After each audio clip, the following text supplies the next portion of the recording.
এই বিড়ালকে কখনো আপনারা কষ্ট দিবেন না, বিড়ালকে আদর করবেন, বিড়ালকে ভালো মতো পুষবেন।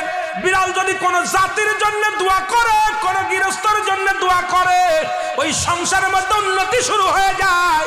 ওই সংসারের মধ্যে আর এক নাম্বার হলো, যে ঘরে বিড়াল থাকে সেই ঘরে জিন আসতে পারে না, জিন বাস করতে পারে না।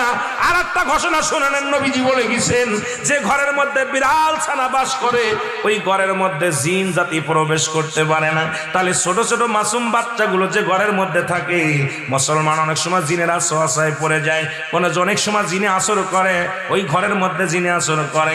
যে ঘরের মধ্যে বিড়ালকে আদর করে বিড়াল থাকে, ওই ঘরের মধ্যে বিলাই বিড়াল বিড়াল বিলাই বিলাই, এইটা যার ঘরের মধ্যে আছে এই ঘরের মধ্যে দুষ্ট জিনেরা আসতে পারে না। জোরে জোরে চিল্লায়া বলা যাবে না মারহাবা। একবার নবী সুলাইমান আলাইহিস সালাম শুনতে পাইলেন পাশের বাড়িতে একটা কুকুরকে কষ্ট দিয়ে বিষ